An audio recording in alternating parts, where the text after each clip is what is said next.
Coucou, me revoilà. Donc, alors, je vous montre le set de tampons sur lequel je devais travailler. J'ai pris plus particulièrement cette fleur-là et le papier design autour des murs que je devais utiliser. Donc, voilà. Pour faire le projet qui est celui-ci, donc il y a de la patouille, mais pas trop, de la colorisation, mais pas trop, de la 3D, mais pas trop, et un peu de la mise en volume, des petites techniques sympathiques. Donc ça, on est bien d'accord que c'est plus pour des clientes qui ont déjà du matériel, qui ont l'habitude de scraper. Une débutante, elle va peut-être un peu paniquer.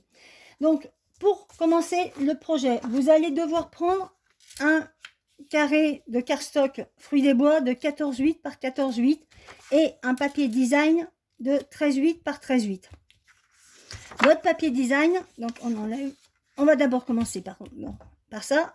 Vous allez tamponner un texte ici. Donc moi j'ai utilisé un texte du nouveau catalogue automne-hiver, celui-ci, mais on peut prendre n'importe lequel. Vous allez le tamponner un petit peu en haut, décalé, de façon à ce qu'il puisse ressortir. Une fois que ça c'est fait, donc je vous montre fini, voilà, on a ceci. Votre papier design, vous allez déchirer un morceau pour faire une espèce de V. Et avant, on avait un outil qui nous permettait de vieillir les côtés. Donc là, on n'a plus. Donc moi, je me sers de la tranche des ciseaux, ça va super bien. Donc vous grattez tout le contour de la carte, non, enfin du papier, pardon. Vous grattez tout.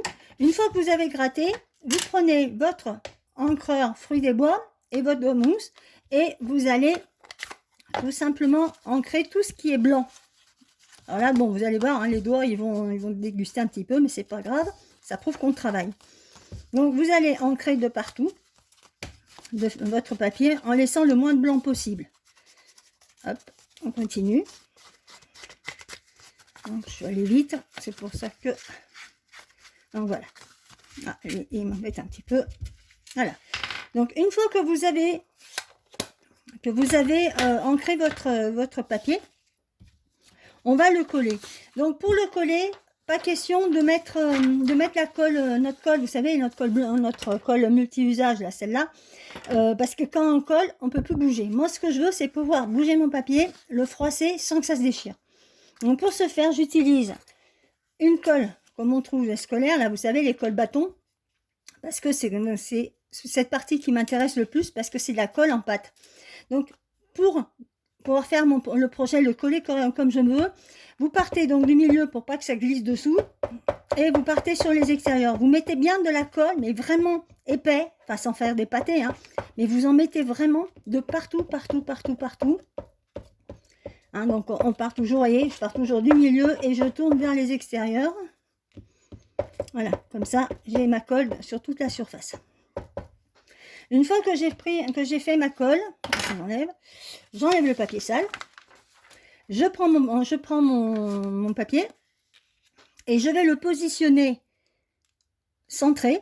Et regardez, le fait d'avoir cette colle qui est un peu pâteuse, ça me permet de travailler mon papier, de le plisser comme je veux et de jouer sur sa position, sur ses plis. Voilà, vous voyez, regardez, hop. Là, je vais faire un petit pli supplémentaire. Bon, ça veut pas, et ben vous soulevez, comme c'est pas vraiment collé.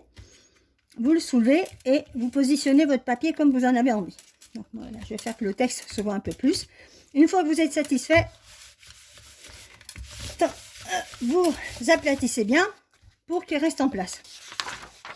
Là-dessus, vous allez prendre vous reprenez votre doigt éponge, vous prenez votre encreur fruits des bois et vous allez délicatement à certains endroits vieillir un petit peu, assombrir pour créer un peu de matière et de la dynamique sur le papier pour éviter qu'il soit trop lisse. Donc voilà, on essaye de ne pas aller sur le papier, le fond, hein, sur le fruit des bois. Donc là, je vais en mettre un petit peu plus. Voilà. Une fois que ça c'est fait, vous allez prendre le carré moulu, donc l'encreur carré moulu. Vous prenez une brosse à estompe et pareil, vous allez remettre à d'autres endroits ou par-dessus où vous allez faire un petit peu de colorisation pour donner de la dynamique et de la lumière. Vous voyez, voilà. Donc, mais pas partout, hein. On est bien d'accord que c'est pas le but, n'est pas d'avoir toute la forme, enfin, la couleur uniforme. Une fois que vous avez fait ça, vous prenez un tampon tache. Mais je veux les petites taches. Alors bon, on en a différents, hein. Et on a, entre autres, on a celui-là où il y a les taches. Moi, celui que je veux utiliser aujourd'hui, c'est celui-là. Je prends mon encreur Douce Suède. Et je vais tamponner. Alors, je tamponne à cheval, sur le papier, dessus, dessous. Il faut qu'il y en ait un petit peu pour faire un peu l'aspect, vous savez, piqué quand c'est vieux, que c'est abîmé, que le métal s'abîme. Donc voilà. Donc attention, il ne faut pas que non plus les taches soient trop importantes, trop noires, trop sombres. L'essentiel, c'est que ça se fonde dans le tamponnage. Une fois que vous avez fait ça, bon, je nettoie parce que j'en ai besoin encore après. Une fois que vous avez fait ça, on va passer à l'étape suivante, c'est-à-dire le rond.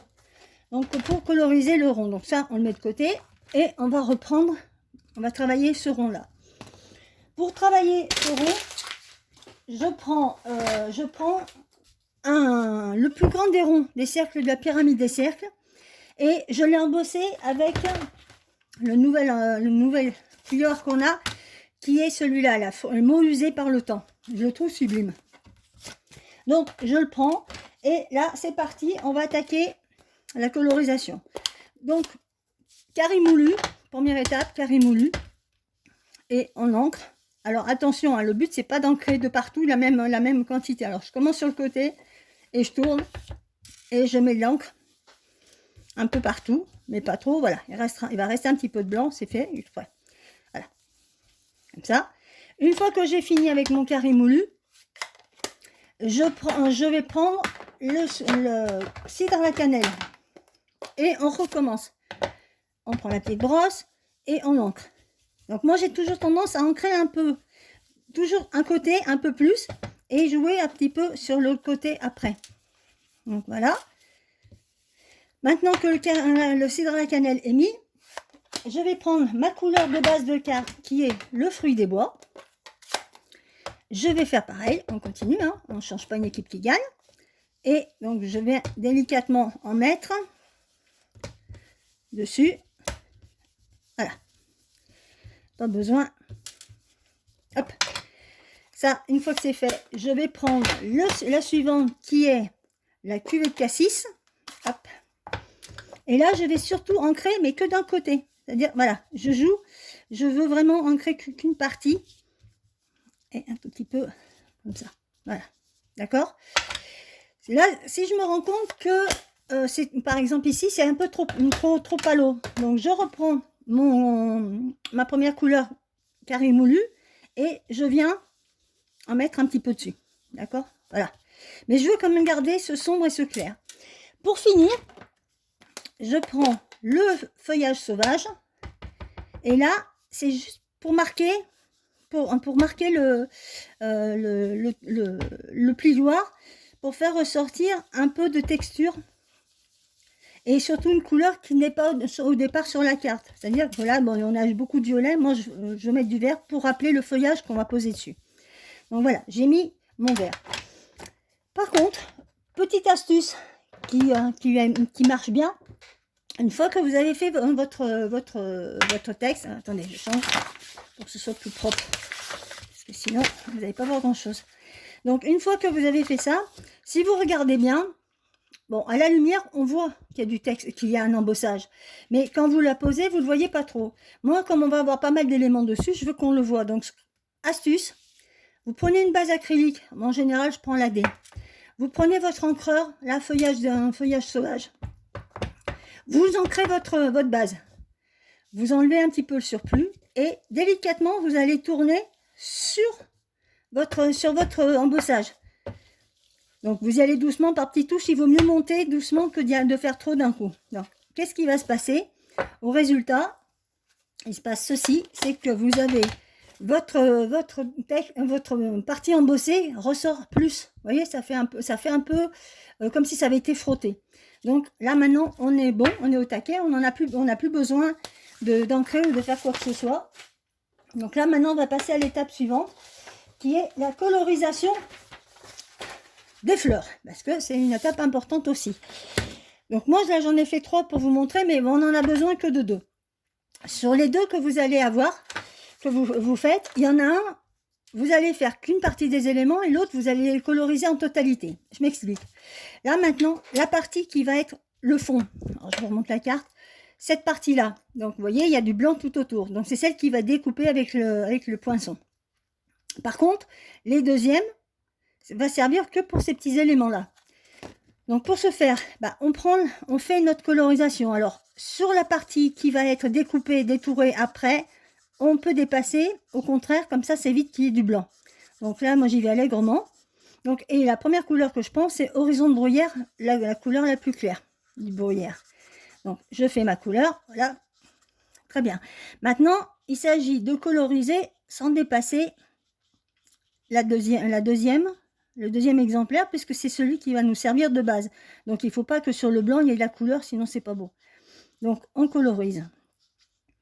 Donc, je vais peut-être baber par en accéléré parce que du coup, c'est pas les conditions très faciles à la maison sans vidéo. Voilà. Donc, j'ai passé ma première couleur. Je vais prendre maintenant le fruit des bois. Donc, je ne prends pas la couleur foncée de celui-là, mais je prends le fruit des bois qui est une couleur un peu plus soutenue, mais en clair. Et là, pareil, je vais mettre par petites touches un peu de couleur, mais pas sur la totalité. Je suis un peu le mouvement des fleurs. Ok, les pétales du moins là, hop, je pars du centre. Alors on est bien d'accord que, comme je dis toujours à mes clientes, on fait pas du coloriage, c'est-à-dire que je veux pas que on remplisse tout sans déborder comme on fait à l'école. Bon, là c'est de la colorisation, donc on joue sur les encres et en partant toujours du plus sombre au milieu parce qu'en général c'est toujours le côté, c'est toujours vers le cœur que c'est le plus sombre. Une fois que j'ai fait ça, je reprends ma première couleur qui est Horizon de bruyère clair et je viens travailler les couleurs, les deux, pour les mélanger pour que les dégradés soient moins séparés. Donc il y a un peu plus d'uniformité dans le dégradé. Donc là, j'essaye de ne pas déborder, hein, comme tout à l'heure. Hop, et on avance. Donc, hop, et voilà. Donc pour l'instant, je ne vais pas plus travailler que ça la couleur, je vous expliquerai pourquoi. Maintenant, on va attaquer le jaune. Donc, le cœur de la fleur. Donc, le cœur, vous faites en narcisse délice clair. Vous faites les fleurs. Hop. Vous faites la première couleur de la fleur. Après, vous partez sur le narcisse délice foncé. Et là, vous allez travailler, mais que du côté, vous voyez, on voit déjà une ombre qui est tamponnée puisque c'est le dessin qui est comme ça. Donc, vous allez mettre que sur la partie gauche, ici, du cœur, vous mettez le narcisse foncé. Une fois que c'est fait, vous prenez le cannelle. Si dans la cannelle, le clair. Et là, vous allez faire comme une virgule. Toujours du côté où il y avait le jaune le plus sombre. Et vous faites une virgule. Qu'est-ce qui va se passer à la colorisation? Vous allez avoir un dégradé de marron, de jaune foncé et de jaune clair. Une fois que ça c'est fait, on va prendre le grenouille guillerette et on va coloriser toutes les tiges, les feuilles, donc en une couleur pour l'instant, toute simple. On colorise, hop, et on la met. Et voilà, on fait le feuillage pareil. Là, pour l'instant, on ne s'occupe pas de la couleur complémentaire ou des épaisseurs. Et sur mon deuxième, je prends en accéléré, enfin surtout, je fais en dépassé les 3 feuilles que je veux garder pour découpage tout à l'heure. Donc voilà. J'ai besoin que de ces 3 feuilles-là. Une fois que c'est fait, on prend le grenouille guillerette sombre et on va rajouter un peu d'épaisseur et du volume à notre tamponnage, pardon, en mettant un dégradé de couleur. Donc là, on met un peu de vert. Là. Une fois que c'est fait, on reprend le vert, le clair, et comme tout à l'heure, on atténue les couleurs. D'accord? Voilà. Maintenant, vous vous rendez compte que là, par exemple, comme on a mis la couleur qui est un peu soutenue, on voit beaucoup moins le motif. Donc l'astuce, elle consiste, vous prenez le nuanceur. Donc moi, je prends toujours côté pinceau. Mais je vais vous expliquer la différence pour celles qui n'ont pas trop l'habitude du nuanceur.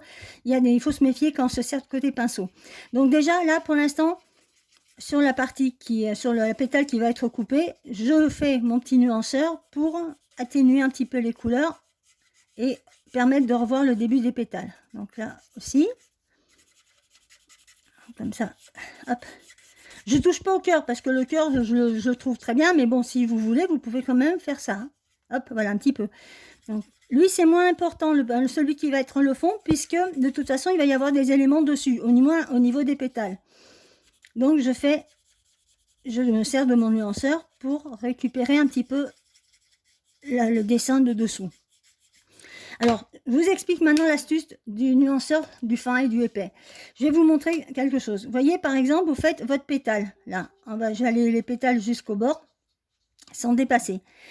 Si vous faites, si vous voulez dégrader cette couleur-là, et que vous prenez votre côté pinceau du nuanceur, si vous faites votre dégradé comme ça, donc pour y arriver, il faut que vous appuyiez longtemps dessus. Et qu'est-ce qui va se passer quand ça va commencer à sécher, ça va baver. En fait, votre encre qui aura été délavée va se déborder sur votre dessin.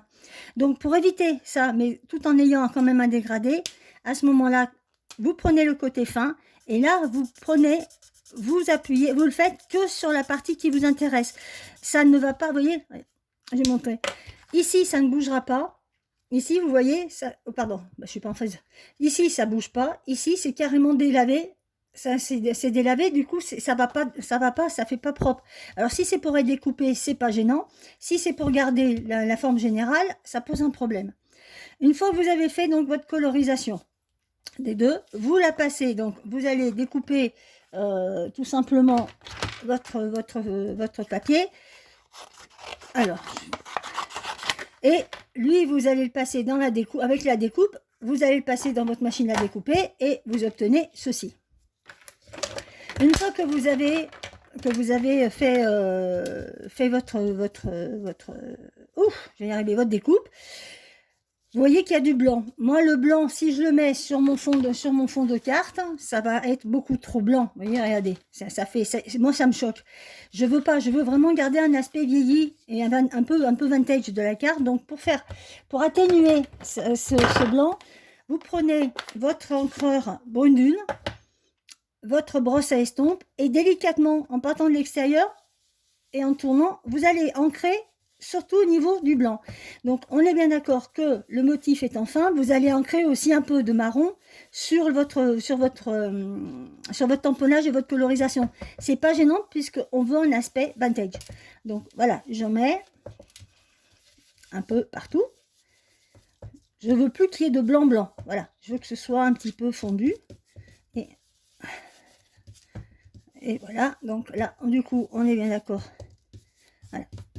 Résultat des courses, vous avez votre fleur qui est tamponnée. Je mets un vert. Vous voyez, c'est plus blanc, c'est un peu beige. D'accord? Maintenant, on va passer au détourage des fleurs qui nous intéressent. Donc, première chose, pour éviter de trop travailler, de trop forcer sur les mains, vous allez enlever le maximum de matière sur les éléments que vous allez découper. Donc là, on fait... Là, on coupe comme ça. Pareil, un petit coup pour les feuilles. Hop. Et de une. On enlève ça. Et de deux. Et de trois. D'accord? Donc, une fois que vous avez fait ça, donc vous allez prendre... Donc, on va ce qu'on appelle le détourage. Mais on va faire un détourage simple. C'est-à-dire que je ne vais pas montrer plusieurs niveaux. Je veux juste en avoir un. Donc, c'est pas... La technique, elle est simple. On n'a pas chez Stampin' Up, mais il existe, c'est des petites, ça s'appelle des ciseaux pincettes. Donc moi, je prends que les droits parce que les courbes, j'arrive pas à travailler avec et je trouve que ça n'a pas où on veut aller. Maintenant, pour se servir de ce ciseau sans prendre des crampes dans les doigts, parce que beaucoup me disent, mais oui, mais ça fait mal au bout d'un moment. Il faut que vous preniez votre ciseau pincette, que vous le posiez sur vos 3 premiers doigts d'ici, et le pouce, il est sur la partie opposée, et le petit dernier, il sert à rien. Et là, ce qui va se passer, c'est que vous allez découper votre motif. Donc, le fait qu'il soit débordé, c'est bien, parce que comme ça, si vous découpez un petit peu, parce qu'il faut toujours découper après le trait, il y aura quand même du vert, ça ne se verra pas. Par contre, l'astuce, quand on se sert de ces ciseaux, c'est qu'on ne va pas... Vous voyez, la lame, la lame de coupe, là, de ciseaux, il est long. on ne va pas, quand on fait du détourage, on ne va pas loin. On se sert que sur 3-4 mm. Regardez comment je fais. J'avance tout doucement. Et ma main, elle est sur le long du corps. Et en fait, c'est mon autre main qui fait bouger le papier. Donc mon ciseau, à la limite, vous voyez, j'ai posé mon ciseau sur la table. Et je ne bouge plus mon ciseau, c'est mon papier qui tourne.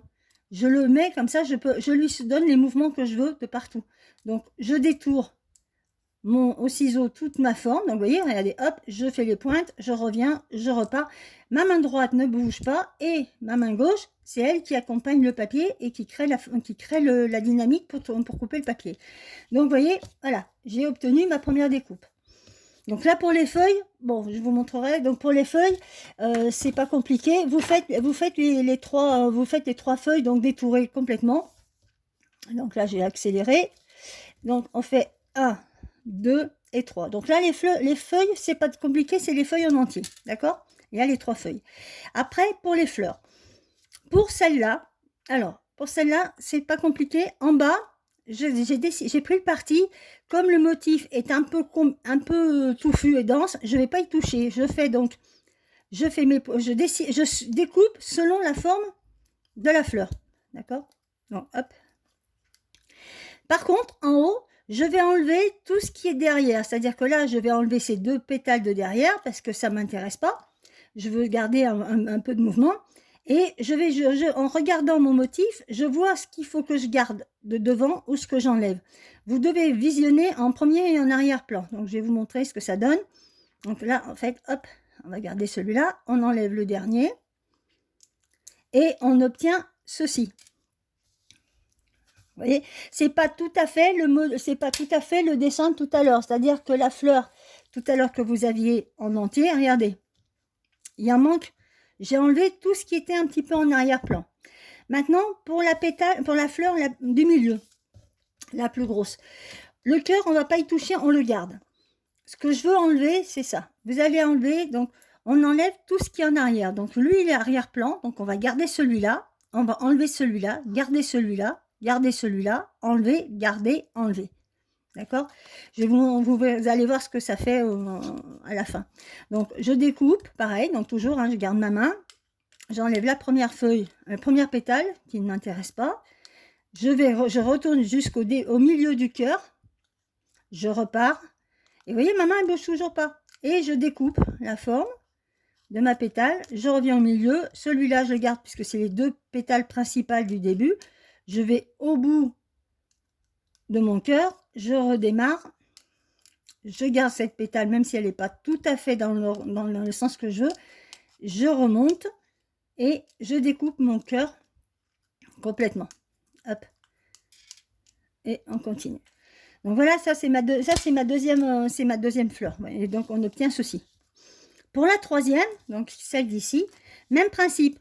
Quand vous la découpez, vous enlevez une fleur sur 2, c'est-à-dire que vous allez enlever les parties qui sont en arrière. De toute façon, quand on voit le dessin, on voit celles qui sont devant et celles qui sont derrière. Donc, c'est juste un jeu de premier plan et d'arrière-plan. Une fois que vous avez vos éléments, comme ça, si vous regardez sur la tranche, c'est blanc. Allez, regardez, là, c'est blanc. Ce qui est particulièrement moche. Enfin, je ne vois pas trop, mais voilà. Regardez, là, vous voyez, on voit un peu de blanc. Donc, moi, pour enlever, pour pas qu'on le voit, je prends mon tamponnage à l'envers. Comme ça, si je me trompe, si ça rip, c'est pas grave. Et je vais mettre du feutre, donc du Stampin' Write brune dune sur toutes les tranches. Donc, je suis la forme de mes fleurs et je mets du brune dune sur toutes les tranches.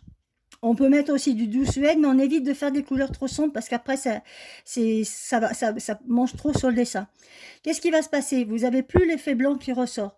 Pourquoi utiliser, donc là, autre astuce, pourquoi utiliser le Stampin' Write plutôt que de prendre un feutre alcool? Le Stampin' Write, quand vous allez ancrer, ne bouge pas. Là, sur le côté, ça ne bave pas. Si vous prenez le feutre à alcool, vous allez avoir la tranche qui va être colorisée, mais ça va baver sur votre motif de dessus. Et c'est pas ce qu'on veut. Donc, du coup, on n'utilise pas les feutres à alcool pour faire les tranches. Maintenant que vous avez vos fleurs, hop, regardez celle-là. Maintenant que vous avez vos fleurs, on va monter les fleurs, d'accord? Donc, vous allez prendre votre fond, enfin votre fleur de fond. que vous avez là, vous avez vos éléments là, et on va s'en occuper. Vous prenez votre Stampin' Pierce, vous savez le petit truc en tapis en mousse qu'on a là, celui-là. Donc moi j'en ai un que je garde pour neuf, que je garde pour les tamponnages, et j'en ai un pour utiliser justement pour la 3D, vous voyez. Donc comme ça je risque pas, parce que je risque pas de l'abîmer l'autre, sinon les tamponnages sont pas bien. Vous prenez dans l'outil touche à tout, celui-là, vous prenez la grosse boule qu'on a. Après vous mettez vos fleurs, à l'envers, et vous allez créer l'aspect bombé du cœur. Donc on tourne délicatement juste sur le cœur, ok.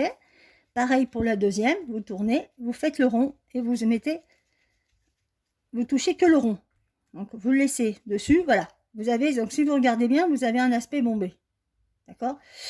Une fois que vous en êtes à cette étape là, vous allez rajouter des petites mousses 3D, les tout petites.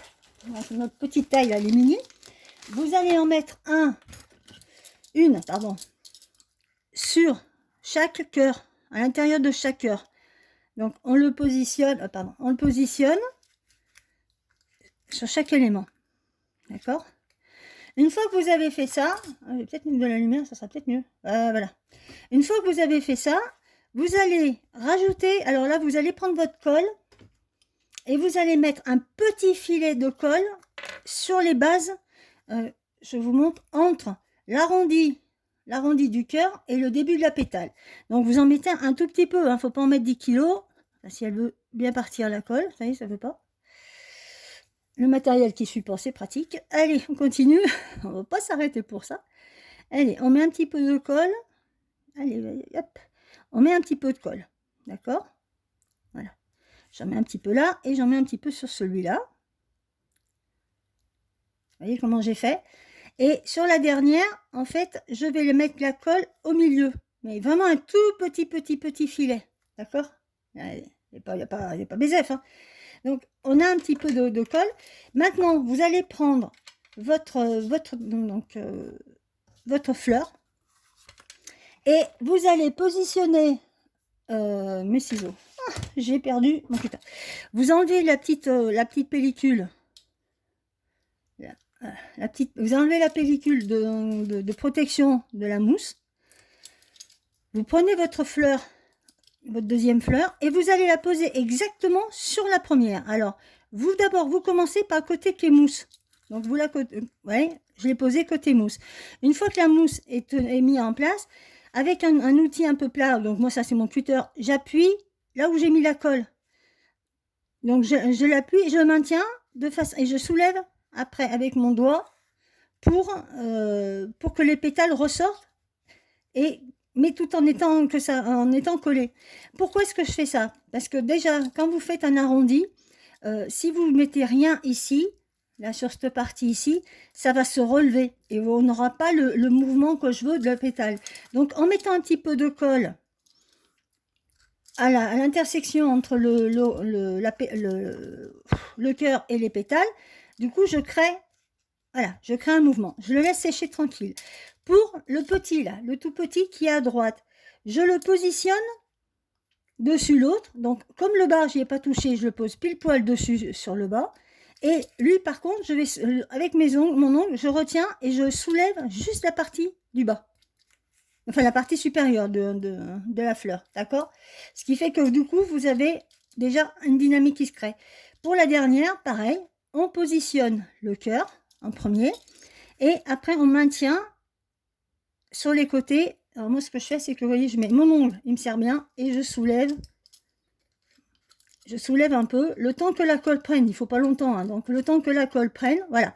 Et là, vous avez votre fleur qui est collée, alors déjà avec la mousse, ce qui n'est pas négligeable, et après avec la colle pour maintenir les pétales en place et que ça puisse se faire un volume, vous voyez, regardez, déjà. Et là, je ne les ai pas fini de les travailler. Une fois que ça, c'est fait, vous allez vous prenez, hop, ah pardon, j'ai oublié de vous montrer les feuilles, bah bien sûr. Donc les feuilles, c'est pas compliqué. On pose, on met juste un petit peu de colle en bas, sur la base de la feuille et on la positionne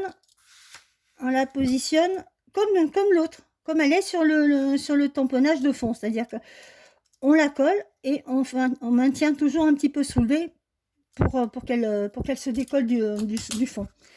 Pour celle qui est les autres, ben vous mettez de la colle juste sur l'endroit où elles vont être positionnées, c'est-à-dire que elle est positionnée par rapport à la tige sur le côté, donc vous mettez la colle un peu en bas et surtout sur le côté, et vous soulevez pareil.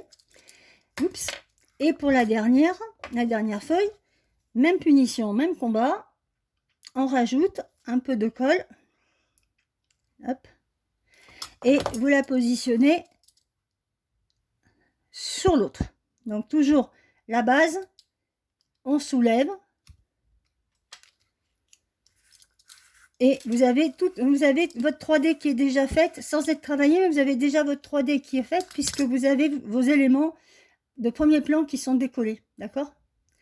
Maintenant, vous allez retourner, donc pour l'instant, c'est pas grave que ce soit, que ça s'aplatisse, hein. Vous retournez votre fleur. Vous allez faire, on va mettre de la mousse, parce que si vous voyez bien, si vous regardez bien sur le projet, les fleurs, elles sont surélevées, elles ne sont pas collées au rond. Donc pour faire ça, en fait, je fais une chose, je récupère, attends, je vais vous montrer, voilà. Je récupère sur les carrés de mousse, vous savez, là, les trucs de mousse dimensionnelle, vous voyez là, il reste des morceaux qui sont pas utilisés.